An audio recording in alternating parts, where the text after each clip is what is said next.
இந்த திமுகவின் தேர்தல் அறிக்கையானது அதிமுக மற்றும் தாவேகா தேர்தல் அறிக்கைக்கு ஒரு பதிலடி கொடுக்கக்கூடிய வகையில் இருக்கிறதா அல்லது இல்லையா என்பது தொடர்பாக அவரிடம் கேட்கலாம். முதலில் இந்த கூப்பனுக்கு 8000 ரூபாய் என்பது அந்த 10,000 ரூபாய் திட்டத்திற்கு ஒரு போட்டியாக அறிவிக்கப்பட்டிருக்கிறது என்று ஒரு கருத்து இருக்கிறது.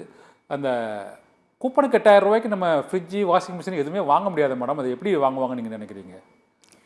சார், எப்படி வாங்க முடியாதுன்னு நீங்க சொல்றீங்க? ஆக்சுவலி ஒரு ஃப்ரிட்ஜ் வாஷிங் மிஷின் 15,000, 12,000, 10,000 இருக்கு. 8,000 ரூபா கொடுத்தா டிவி கிடைக்குமா, ஃப்ரிட்ஜ் கிடைக்குமா, வாஷிங் மிஷின்? நான் என்ன கேட்குறேன்னா, இது எங்களுடைய தலைவர் சொல்லும் போதே இது ஹீரோ தேர்தல் அறிக்கை இல்லை, இது ஒரு ஹீரோயின் தேர்தல் அறிக்கைன்னு சொல்லும் பொழுதே இது பெண்களுக்கான எந்த அளவுக்கு முக்கியத்துவம் கொடுக்குதுங்கிற முதல்ல நம்ம பார்க்கணும். இப்போ நீங்க ஒரு 10,000 ரூபாய்க்கு அவங்க ஃப்ரிட்ஜ் கொடுக்குறாங்க. அந்த ஃப்ரிட்ஜ் என்ன மாதிரி கண்டிஷன்ல இருக்கு, அது எந்த மாதிரி, அதில் ஃப்ரீசர் இருக்கா இல்லையா, அதோட குவாலிட்டி ஆஃப் த ப்ராடக்ட்னு ஒன்று இருக்குது, அது எப்படி வெளியில் வரும் எதுவுமே நமக்கு தெரியாது. இப்போ இந்த 8000 ரூபாய் கூப்பனில் நீங்கள் பார்த்தீங்கன்னா நம்ம சர்வீஸ் பண்ணிக்கலாம். இப்போ நம்மள்ட்ட ஆல்ரெடி இருக்க ஃப்ரிட்ஜை நம்ம எக்ஸ்சேஞ்ச் பண்ணிக்கும் போது நம்ம இன்னும் பெட்டராக நம்ம ஒரு பிராண்டு, நான் இப்போ எல்ஜி பிராண்ட் தான் யூஸ் பண்ணுவேன், இல்லை வேறு ஏதாவது ஒரு பிராண்ட் யூஸ் பண்ணுவேன்னா அந்த பிராண்டை நீங்கள் சூஸ் பண்ணிக்கிறதுக்கான யூஸ்ஃபுல்லாக இருக்கும், நமக்கு யூஸ்ஃபுல்லாக இருக்கும். இன்னொன்று பார்த்தீங்கன்னா இதில் மிகப்பெரிய ஒரு பொருளாதார விஷயமும் இருக்குது. இப்போது நம்ம கவர்மெண்ட் செஞ்சு இல்லை ஒரு விஷயத்தை கொடுக்குதுன்னா அது எந்த அளவுக்கு நமக்கு பொருளாதாரத்தை உயர்த்தும் நமக்கு தெரியாது. இப்போ உங்க கையில கூப்பன் இருக்கு, 8000 ரூபாய் இருக்குன்னு வச்சுக்கோங்களேன். நீங்க என்ன பண்ணுவீங்க, அந்த கூப்பன் எடுத்துட்டு போய் உங்களுக்கு என்னென்ன தேவைகள் இருக்குதோ நீங்க போய் பக்கத்து கடையில வாங்குவீங்க. அப்ப உங்க பக்கத்து கடையில இருக்கக்கூடிய அந்த நெய்பர் ப்ராடக்ட் விற்கிற அந்த மனிதருக்கு ஒரு ரொம்ப பெரிய யூஸ்ஃபுல்லா இருக்கும். சோ அங்க பொருளாதாரம். எனக்கு என்ன சந்தேகம்னா, 8000 ரூபாய்க்கு ஃப்ரிட்ஜ், வாஷிங் மிஷின் எதுவுமே கிடைக்காது, அந்த இண்டக்ஷன் ஸ்டவ் மட்டும் தான் கிடைக்கும் போல தெரியுது 8000 ரூபாய்க்குள்ள.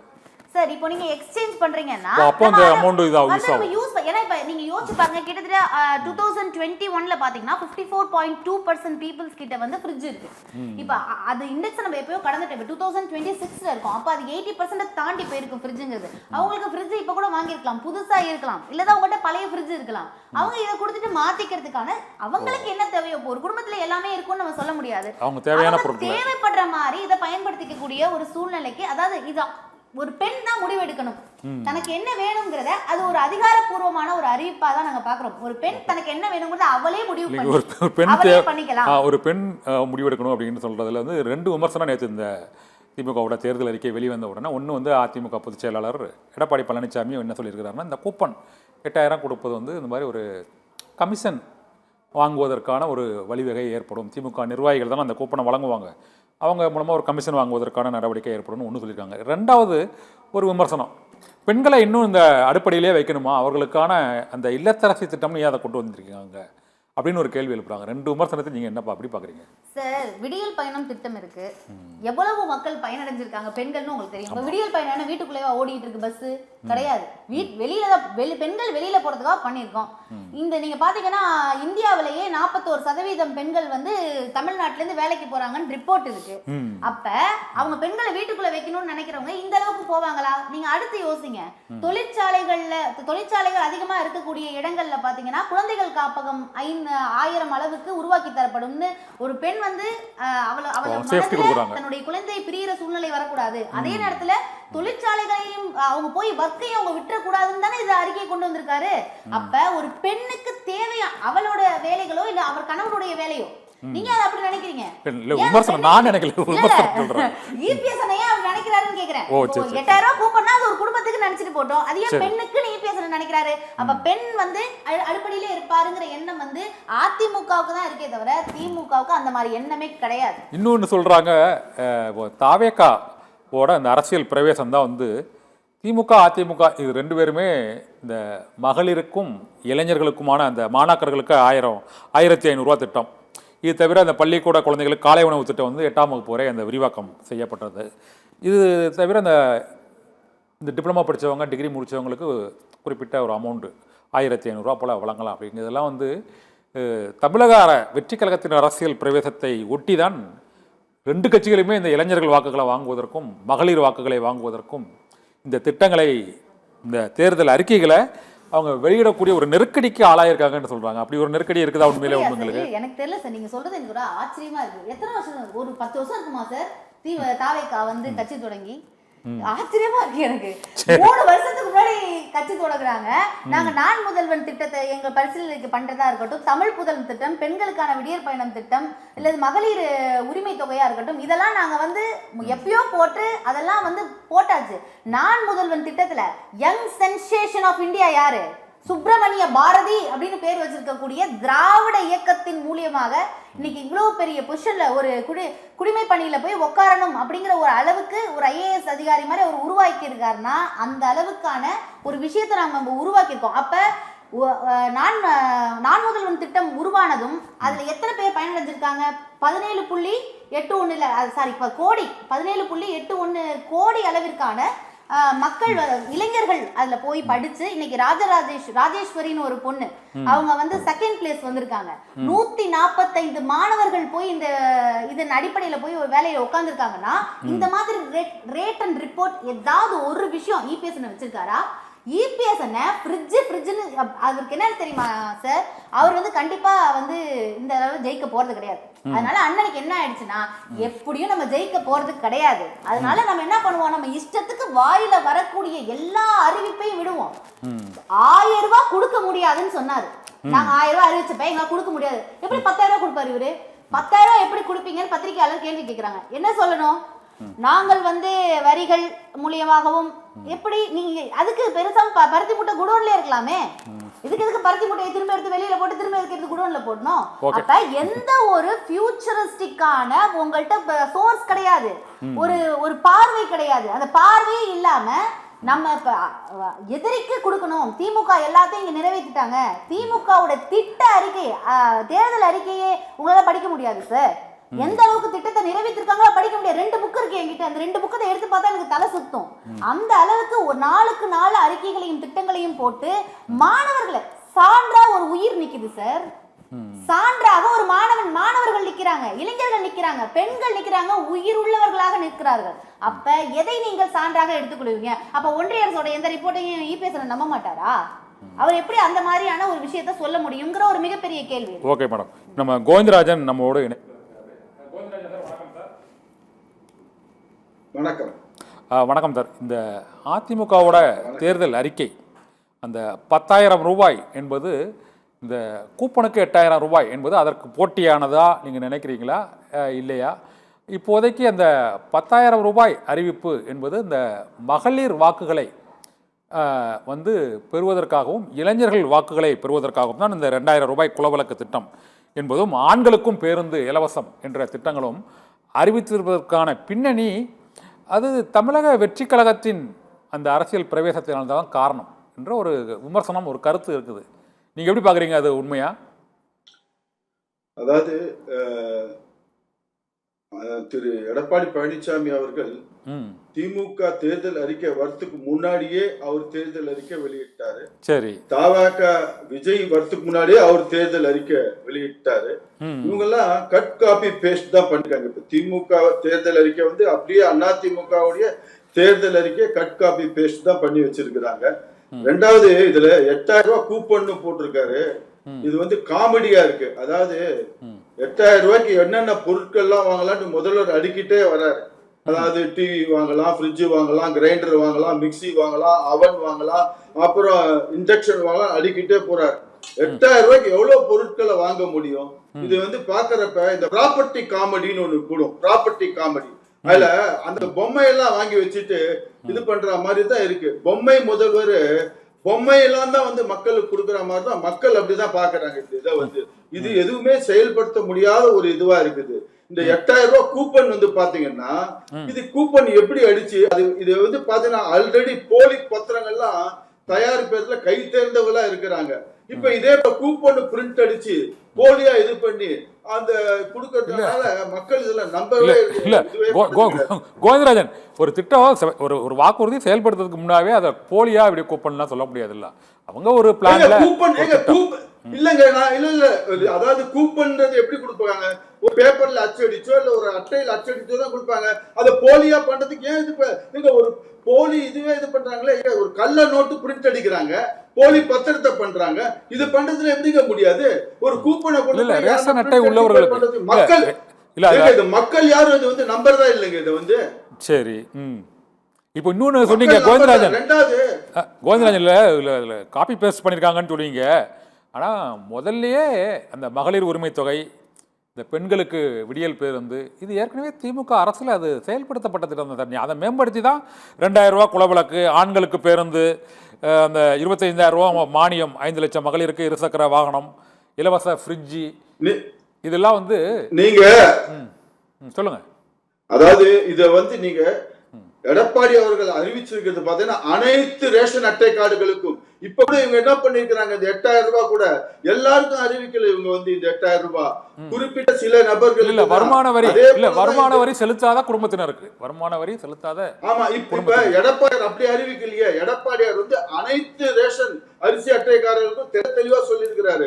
இவங்க அப்படியே இது பண்ணிட்டு இருக்கிறாங்க. இந்த 1000 ரூபாய் கூட கொடுத்தது எல்லாருக்குமா கொடுத்தாங்க. போன தேர்தல் வாக்குறுதியில எல்லாருக்கும் சொல்லிட்டு அதுக்கப்புறம் தகுதி வாய்ந்தவர்களுக்கும் இவங்க போட்டு உருட்டிட்டு இருந்தாங்க. அது போலலாம் இல்லாத அனைத்து மகளிருக்கும் அனைத்து குடும்ப அட்டைதாரருக்கும் தான் போட்டிருக்கிறாரு. இவர் வந்து இவங்க இது பண்ற மாதிரி உருட்டிட்டு இருக்கிற மாதிரி பண்றது இல்ல. அதே போல பாத்தீங்கன்னா இவங்க இது பண்றதுல இந்த 10,000 ரூபாய் தவிர இந்த ஃப்ரிட்ஜ் வந்து இன்னைக்கு வந்து பேசும் பொருளாக இருக்குது. கதாநாயகனாக இன்றைக்கு பாத்தீங்கன்னா ஐபிஎல் சீசன் நடந்திருக்குது. ஐபிஎல் சீசன்ல எப்படி வந்து ஒரு முதல் பேட்ஸ்மேன் வந்து எப்படி பிரமாதமா அப்படி பந்துகளை வீசி அடிக்காரோ, அதே போல இன்றைக்கு ஒரு ஐபிஎல் சீசன் இந்த தேர்தல் சீசன்ல முதல்ல வரக்கூடிய 2 பேட்ஸ்மேன், அதாவது ஃபர்ஸ்ட் வரக்கூடிய ஓபனிங் பேட்ஸ்மேன், லாஸ்ட் ஓவர் ரொம்ப முக்கியம் sir. Govindarajan sir opening batsman last ஓவர்ல நிறைய மேட்ச் வின் ஆயிருக்கு சார். கரெக்ட்டுங்க, லாஸ்ட் ஆனா வந்து முதல்ல இருக்கக்கூடிய அந்த ஓபனிங் ஆர்டர்ல அந்த ரன்ஸ் செட் பண்றதுல தான் இருக்குது. அத முன்னாடியே எடப்பாடி பழனிசாமி அவர்கள் இப்ப அந்த ஓபனிங் பேட்ஸ்மேனாக தேர்தல் அறிக்கையும் அதுக்கப்புறம் வந்து தேர்தல் அந்த தொகுதி பங்கீடுகளையும் பிரச்சாரத்தையும் நல்லா போட்டு இந்த தேர்தல் அறிக்கைன்றது மிகப்பெரிய ஒரு ஓபனிங் பேட்ஸ்மேனாக செயல்பட்டுக் கொண்டிருக்கிறது. கோவிந்தராஜன் சார் இன்னொரு விமர்சனம் இருக்கு. கோவிந்தராஜன் சார் பொதுவாக இன்னைக்கு இந்த அதிமுக தேர்தல் அறிக்கை தொடர்பான ஒரு விமர்சனங்கள் என்னன்னா, இப்போ நம்ம ராஜேஸ்வரி மேடமும் அதை சொன்னாங்க. நாங்கள் வந்து ஆட்சி பொறுப்பில் இருக்கிறோம், ஏற்கனவே சில வாக்குறுதிகளை நிறைவேற்றிருக்கோம். அந்த மகளிர் உரிமை தொகையும் விடியல் பேருந்து உள்ளிட்ட திட்டங்களை நாங்கள் நிறைவேற்றிருக்கோம். அதனால எங்களுடைய அந்த கூப்பன் தான் நம்பகத்தன்மை, ஃப்ரிட்ஜு நம்பகத்தன்மை இருக்காது. ஃப்ரிட்ஜில் வந்து அது எந்த தொழில்நுட்பத்தில் இருக்கும், எவ்வளவு துணிகளை அதில் போட முடியக்கூடிய சூழ்நிலையில் இருக்கும், அவருக்கு ஒரு குடும்பத்துக்கு தேவையான அளவு இருக்குமா அந்த அரசு கொடுக்கக்கூடிய அந்த ஃப்ரிட்ஜில், அதில் பல்வேறு சிக்கல்கள் ஏற்கனவே பல திட்டங்களில் அரசு கொடுக்கக்கூடிய ஃபேனு, இந்த மாதிரி மிக்சி, டிவியில் பல பிரச்சனைகள் இருந்ததுனால நாங்கள் அந்த மாதிரி கூப்பன் கொடுக்குறோம், அவங்க விருப்பப்பட்டதை வாங்கிக்கலாம் அப்படிங்கிறாங்க. இந்த கிரெடிபிலிட்டி அப்படிங்கிறது எதிர்கட்சி தலைவருக்கு இருக்குமா, ஏற்கனவே இருக்கிற ஆட்சிக்கு இருக்குமா? அதாவதுங்க இதுல வந்து நீங்க பாக்குறதால 10,000 ரூபாய், அதை தவிர ஃப்ரிட்ஜ் வந்து கொடுக்குறாங்க. 10,000 ரூபாய் அறிவிச்சிருக்காங்கல்ல, அது டைரக்டா அவங்களுடைய வங்கி கணக்கே போகுங்க. அந்த 10,000 ரூபாய் அந்த பயனாளிகளின் வங்கி கணக்கே போடுது. இவங்க கொடுக்குற மாதிரி கூப்பன் கொடுக்கறது இல்ல. கூப்பன்ல பாத்தீங்கன்னா இடைத்தரகர்கள் நிறைய இருப்பாங்க, இது போல போலியா பிரிண்ட் பண்றதுக்கு நிறைய இருப்பாங்க. அதுக்கப்புறம் பாத்தீங்கன்னா கூப்பன் வந்து அதை எடுத்துக்கொண்டு போய் அடமானம் வைத்து விட்டு இது போல பண்ற நிறைய நம்ம பார்த்துட்டோம். கொண்டு போய் மார்வாடிகள் வைத்து இதெல்லாம் பண்ணிட்டு இருக்காங்க. இன்னொன்னு இது செயல்படுத்த முடியாத ஒரு இதுங்க. இது வந்து நகைப்பு கூடியதா இருக்குது. ஓகே கோவிந்தராஜ் சார், இன்னொன்று இப்போ நீங்கள் ரெண்டு பேருமே அதை பொதுவாக கேட்குறேன். முதல்ல நீங்கள் அதுக்கு பதில் சொல்லிடுங்க. வெளியில் இருக்கிறதுனால திமுக அதிமுக 2 பேரோட தேர்தல் அறிக்கையை விட விஜயோட தேர்தல் அறிக்கையில் அந்த மகளிர் உரிமை தொகையை நாங்கள் 2,500 ரூபா கொடுப்போம் அப்படிங்கிறாரு ஒன்று. இன்னொன்று 1 சவரன் தங்கம் கொடுக்குறோம், அண்ணன் சீர்திட்டம்னு 1 சவரன் தங்கம் பட்டுச்சேலை கொடுப்போம், தாய்மாமன் தங்க மோதிர திட்டம் கொடுப்போம், 0 டார்க் ஸ்பாட்னு சிசிடிவி இல்லாத இடமே இல்லாத இடத்த உருவாக்கிறோம்னுங்கிறாரு. 6 கேஸ் சிலிண்டர், இவ்வளோ சிலிண்டர் திட்டப்பாட்டிலையும் 6 கேஸ் சிலிண்டர் விஜய் வந்து ஃப்ரீயாக கொடுப்போம்னு சொல்கிறாரு. உங்க 2 பேரும் அறிக்கையோட அவரோட வாக்குறுதி அதிகமாக இருக்கா, எப்படி ஃபீல் பண்ணுறீங்க? ஏங்க விஜய் இது பாத்தீங்கன்னா அவரும் இதே கட் காப்பி பேஸ்ட் தான். முதல்ல அவரு விஜய்ல இருக்கக்கூடிய அவர் கட்சிக்காரங்களா என்ன சொன்னாங்க, நாங்க இந்த இலவசங்களுக்கு எதிர்க்கிறோம் அப்படின்னு நாங்க அங்க இருக்கக்கூடிய இளைஞர்கள்லாம் அவங்க இருக்கக்கூடிய கட்சிகளை எதிர்க்கிறோம்னாங்க. இப்ப அவரே வந்து நிலைப்பாடை மாத்திக்கிட்டு இப்ப இலவசங்களை அறிவிச்சிருக்காரு. 2வது அவர் இவர் அறிவிச்சிருக்காரு, எடப்பாடியார் அவர் அறிவிச்சதுல தாலிக்கு தங்க திட்டம், அதே அவர் வந்து பேரை மாத்தி போடுறாரு. இதே 2,500 ரூபாய் பேரை மாத்தி போடுறாரு. கேஸ் சிலிண்டர் எடப்பாடியார் அவர்கள் ஆல்ரெடி அறிவிச்சிருக்காரு, அதே தான் கொடுக்குறாரு. இவரு புதுசா மாற்றம் என்னங்க மாற்றத்தை கொண்டு வர போறாரு இவரு? திருப்பி இதேதான் கட் காப்பி பேஸ்ட் தான். என்ன புதுசா மாற்றத்தை கொண்டு வர்றாரு அவரு? ஒரு மாற்றமும் கிடையாது. சினிமா வசனம் தான் பேசிட்டு இருக்கிறாரு அவரு. ஒரு மாற்றமும் கிடையாது. எல்லாம் இதை கட் காப்பி பேஸ்ட் தான் பண்ணிட்டு இருக்கிறாரு. ஒரு அரசியல் முதிர்ச்சி இல்லாத, ஒரு அரசியல் அனுபவம் இல்லாத, மீண்டும் மீண்டும் தாவக திமுக இதேதான் பேசிட்டு இருக்கிறாரு. வேற என்ன செய்ய போறாரு? வேற என்ன திட்டம்? நீங்க சிசிடிவி திட்டங்கள்லாம் சொன்னீங்க. சிசிடிவி திட்டங்கள்லாம் ஏற்கனவே எடப்பாடியார் ஆட்சியில பல்வேறு இதுல அனைத்து மகளிர் காவல் நிலையங்கள், பல்வேறு சிசிடிவி ஏறத்தாழ பாத்தீங்கன்னா தமிழ் முழுக்க இருக்கக்கூடிய சிசிடிவி எல்லாம் எடப்பாடியார் ஆட்சியில, ஜெயலலிதா அம்மையார் ஆட்சியில கொண்டு வந்த திட்டங்கள் தான் இதெல்லாம். இது அவர் புதுசா என்னமோ இது பண்ற மாதிரி சொல்ல, புதுசா இவர் என்னத்தை கொண்டு வந்திருக்கிறாரு? அதுதான் இங்க கேள்விக்குரிய. ஒரே ஒரு சுட்டி காட்ட விரும்புறேன்.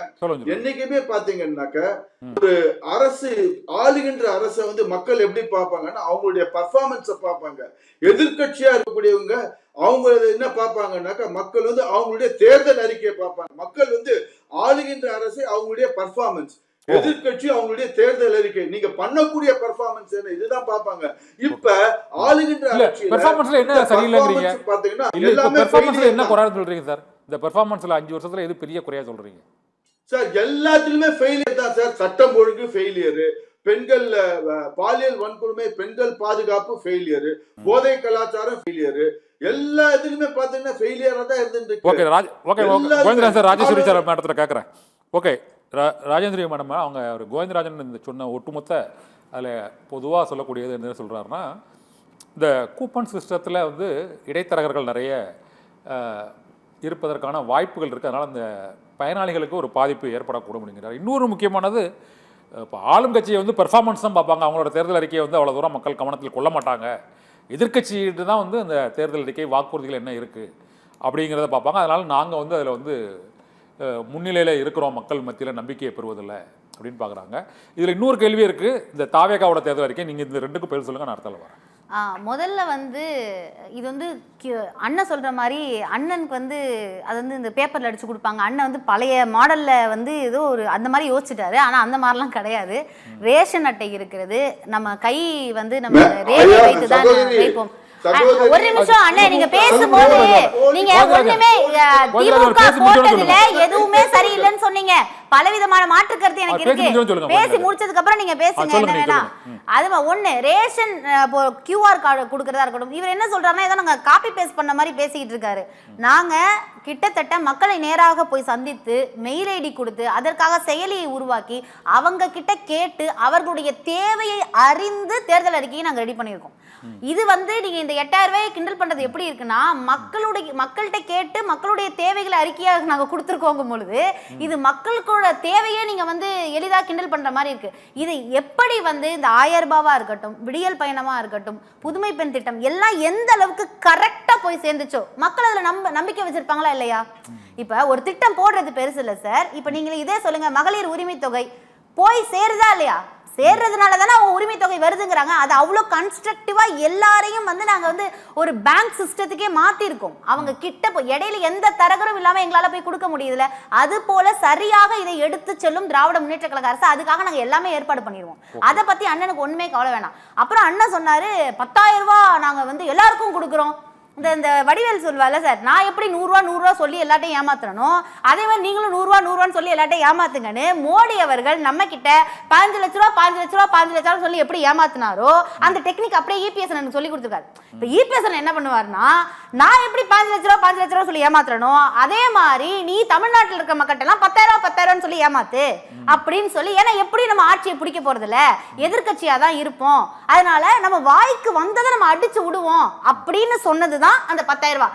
இங்க பொருளாதார சூழ்நிலை எப்படி இருக்கு? 1 ட்ரில்லியன் எக்கனாமிக் நம்ம எடுத்துட்டு போக வேண்டிய சூழ்நிலைகள் இருக்கு. அந்த சூழ்நிலைகளுக்கு ஏத்த மாதிரியான திட்டங்களை போட்டு எதை நிறைவேற்ற நாங்கள் ஆட்சிக்கு வருவோம். அதனால் எந்தெந்த காரியத்தை நிறைவேற்ற முடியுமோ அதற்கு தகுந்தாப்ல கிட்டத்தட்ட 94 பேஜஸ் சார் எங்களுடைய தேர்தல் அறிக்கை அப்படியாக போட்டு பாத்தீங்கன்னா 200 திட்டங்களை இல்ல 200 திட்டங்கள் அளவுக்கு இதுவரைக்கும் நாங்க செஞ்ச திட்டங்களுடைய பேசிக் ஸ்ட்ரக்சரை போட்டு அந்த பேசிக் ஸ்ட்ரக்சருக்கு கீழே இதை how we are going to expand this scheme னு எந்த அளவுக்கு இது திரும்ப நாங்க எக்ஸ்பேண்ட் பண்ண போறோம். அது எக்ஸ்பேண்ட் பண்றதுனால நமக்கு வரக்கூடிய விளைவுகள் முதற்கொண்டு நாங்க ஸ்ட்ரக்சர்டா போட்டிருக்கோம். நீங்க என்ன பண்ணிருக்கீங்க?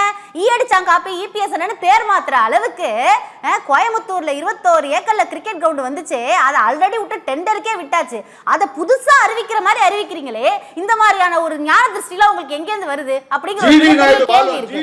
யாரு ஃபர்ஸ்ட் மகளிர் உரிமை தொகையை ஆரம்பிச்சா? நான் என்ன சொல்றேன், நீங்க அவ்வளவு பெரிய அறிவாளிகள் தான், நீங்கள் மிகப்பெரிய அறிவாளிகள் தானே. கோவிந்தராஜ் சார் அவங்க என்ன சொல்றாங்கன்னா, மகளிர் உரிமை தொகைங்கிற திட்டத்தை நாங்க தான் அறிவிச்சோம். கோயம்புத்தூர்ல அவங்க ஏற்கனவே ஒரு திட்டத்தை ஆரம்பிச்சாங்க, அதை மீண்டும் ஆரம்பிக்க போறேன்னு சொல்றீங்க. தேர்தலிலேயே திரு எடப்பாடி பழனிசாமி அவர்கள் 1500 ரூபாய் அறிவிச்சார். தேர்தல் அறிக்கையில போய் பாருங்க. 2021 சட்டமன்ற தேர்தலில் திரு எடப்பாடி பழனிசாமி அவர்கள் 1500 ரூபாய் கொடுப்போம்னு அறிவிச்சாங்க. இவங்க அதுக்கு முன்னாடி அறிவிச்சாங்க, இவங்க முன்னாடி அறிவிச்சாங்க, எடப்பாடியார் பின்னாடி அறிவிச்சாங்க. அதான் சொல்றாரு, அவங்க முன்னாடி அறிவிச்சாங்க. சரி, பின்னாடியே அறிவிக்கட்டும். மக்கள் எதை நம்புறாங்க? 1000 ரூபாய் நம்புறாங்களா, 1500 ரூபாய் நம்புறாங்களா? யாரு கொடுப்பாங்க, யாரு ஏமாத்துவாங்க, யாரு கொடுப்பாங்கன்னு மக்களுக்கு தெரியும். நீங்க 2000 ரூபாய் சொன்னாலும் அதுக்கு மேல சொன்னாலும் கூட மக்களுக்கு இபிஎஸ் மேல நம்பிக்கை இல்லை. ராஜேஸ்வரி மேடம் அவர் சொல்றாரு, நிறைய கருத்து நீங்க சொல்லிருங்க. சொல்லுங்க கோவிந்தராஜ், நிறைய கருத்தா சொல்லுங்க.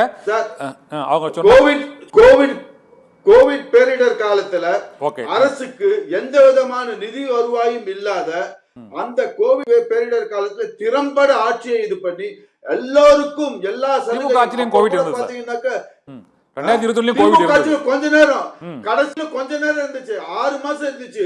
மிகப்பெரிய கோவிட் எடப்பாடி கண்ணில் தான் கோவிட், அதுக்கப்புறம் பேரிடர் வெள்ளம், மழை, புயல் இதெல்லாம் இருந்துச்சு. அந்த இதுல திறமையாக ஆட்சியை புரிந்து எல்லாருக்கும் கொண்டு போய் வசதியா எல்லா சலுகைகள் எல்லாருக்கும் கோவிட் நிவாரண உதவி செஞ்சு பண்ணிருக்கிறாங்க. அதனால இந்த ஆட்சியின் மீது மக்களுக்கு நம்பிக்கை இருக்கு. இந்த தேர்தல் வாக்குறுதி எல்லாம் திறம்பட செய்வார் என்று மக்கள் மீது எடப்பாடியார் நம்பிக்கை வந்திருக்கு. ஒரு நிமிஷம், நீங்க பேசுறப்ப நான் குறுக்கிடல, நிறைய சொல்லிருங்க கருத்தை. குறுக்கிடாதீங்க. மகளிர் உரிமை தொகை அவங்க தானே ஃபர்ஸ்ட் அறிவிச்சாங்க, திமுக தானே. எங்க திமுக பஸ் அறிவிக்கிறதுக்கு முன்னாடி இங்க அறிவிச்சிட்டாங்க. எடப்பாடியார் ஆட்சியில ஏதாவது கரெக்ட்டா ரிப்போர்ட்டோட பேசுங்கண்ணே. சும்மா உங்களுக்கு ஏதாவது பேசணும்னு பேசாதீங்க. ஃபர்ஸ்ட் அறிவிச்சது திராவிட முன்னேற்ற கழகம் தான். ஏங்க அதிமுக ஆட்சியில இலவச பேருந்து அறிவிச்சிருந்தாங்க, இலவச பேருந்து மகளிருக்கு அறிவிச்சிருந்தாங்க. நீங்க அதை தான் காப்பி பண்ணிக்கீங்க. முன்னோன்னு இவங்க சொல்றாங்க கூப்பன்ல இது பண்றது. கூப்பன்ல கடையில போய் என்ன பண்ணுவாங்க, கூப்பன்ல ஒரு நிமிஷம் முடிச்சிடும், கூப்பன்ல போறாங்க, கடைக்கு போறாங்க. ஏங்க இப்ப இந்த முதலமைச்சர் அந்த காப்பீடு திட்டத்துல எல்லா ஆஸ்பத்திரியிலும் தனியார் ஆஸ்பத்திரியில அதை வந்து எடுத்துறாங்களா, அதை பார்த்து எங்களுக்கு இது கிடையாது சார் திருப்பி விட்டுறாங்க. அதே போலதான் கூப்பன் பாத்தீங்கன்னா தனியார் கடையில போனீங்கன்னா இது என்கிட்ட இல்லவே இல்ல, ஆஃபர் இவ்வளவு நாளைக்கு தான் குறிப்பிட்ட காலக்கெடு வச்சு திருப்பி அனுப்பிச்சு விட்டுருவாங்க. இந்த கூப்பன்ல எங்க வீட்டுல இப்ப பல்லாவரத்து சைடுல ஒரு சந்தை இருக்குது, அந்த சந்தையில கூப்பனை கொண்டு போய் கொடுத்தாங்கன்னா திருப்பி இது பண்ணுவாங்க, செகண்ட் ஹேண்ட் பொருட்கள்ல தான் கொடுத்து இது பண்ணிட்டு இருப்பாங்க. இந்த கூப்பன்றது அது வந்து வெத்து விளம்பரம், செல்லா காசு, இதெல்லாம் வேலைக்கு ஈடுபடாது. 10,000 ரூபாயும் ஃப்ரிட்ஜும் தான் எடுப்படும் மக்களிடையே. மக்களை முடிவு பண்ணுவாங்க. நிறைய கருத்தா எடுத்துக்கிறேன். ராஜேஸ்வரி மேடம், நீங்க நிறைய கருத்தா சொல்லுங்க. இந்த தேர்தல் அறிக்கை தாக்கத்துல வந்து கிட்டத்தட்ட 507 வாக்குறுதிகள் 2000 அவங்க 10 வருட காலங்கள்ல 507 வாக்குறுதிகளை காத்துல பறக்க விட்டுட்டு எந்த ஒரு கஷ்டமுமே இல்லாம திராவிட முன்னேற்ற கழகத்தினுடைய எல்லா வாக்குறுதியையும் கொஞ்சம் அப்படி இப்படி பார்த்து மாடிஃபை பண்ணானே நீங்க பேசிட்டீங்கன்னு ஒரு நிமிஷம் இருங்க. அப்படி இப்படி பார்த்து அங்கங்க கொஞ்சம் திருத்தி நீங்க ஒரு விதமான வாக்குறுதிகளை நீங்க கொடுக்கறதெல்லாம் எந்த அளவுக்கும் இங்க செல்லவே செல்லாது. மேலும் நீங்க பாத்தீங்கன்னா மக்கள் கிட்ட நாங்க சரியா கொண்டு போய் திட்டத்தை கொடுத்துக்கோம். கூப்பன் நீங்க என்ன நினைச்சிட்டு இருக்கீங்கன்னா ஏதோ ஒரு அதாவது ஜவுளி கடையில வந்து 20% 50% கூப்பன் கிளிகிற மாதிரி ஒரு அந்த மாதிரி நீங்க நினைச்சிட்டு எப்பவும் போல நீங்க பரப்புற விஷயத்தை பரப்பிட்டு இருக்கீங்க. அப்படி கிடையாது. நாங்க கூட தான் நாங்க சொல்லுவோம், நீங்க ஃப்ரிட்ஜ்னு சொல்லிட்டு சும்மா ஒரு அட்டைப்பட்டியை கொண்டாந்து வைப்பீங்க, அதை நாங்க ஃப்ரிட்ஜ் நம்ப முடியுமா? இல்ல மக்கள் தான் நம்புவாங்களா? நீங்க ஏமாத்துவீங்கல்ல, 15 லட்சம் ரூபாய் கொடுக்கணும் ஏமாத்துனீங்கல்ல, அது போல இதே ஏமாத்துவீங்கன்னு மக்கள் உங்களுக்கு ஓட்டு போட மாட்டாங்கன்னு வருத்தப்படாதீங்க. நீங்க அதனுடைய அடிப்படையில தான் போட்டீங்க. 2026ல திராவிட முன்னேற்ற கழக அரசு ஆட்சி அமைக்கும், அது போன்ற திட்டங்களை நாங்கள் இந்த அளவுக்கு கொடுத்து கொண்டிருக்கிறோம். கோவிந்தராஜ் சார், ராஜேஸ்வரி மேடம், தேர்தல் அறிக்கையில் கோவிந்தராஜ் சார் தேர்தல் அறிக்கையில் வந்து இந்த 10,000 ரூபாய் ஃப்ரிட்ஜ் வெல்ல போகிறதா அல்லது இந்த கூப்பன் 8,000 ரூபாய் அல்லது 2,000 ரூபாய் வெல்ல போகிறதா என்பதை மக்கள் 23ஆம் தேதி தீர்மானிப்பார்கள். அதுவரை எங்களோட நிச்சயமாக கருத்துக்களை பகிர்ந்து கொண்ட மக்கள் திராவிட முன்னேற்ற மிக்க கழகத்தின் நன்றி. பக்கம் தான் நிற்பார்கள். தேர்தல் சதுரங்க நிகழ்ச்சியில் கலந்து கொண்டு இருவரும் கருத்துக்களை திறந்து கொண்டமைக்கு மிக்க நன்றி. மற்றொரு தேர்தல் சதுரங்க நிகழ்ச்சியை மற்றொரு ஆளுமைகளோடு சந்திக்கலாம். நன்றி.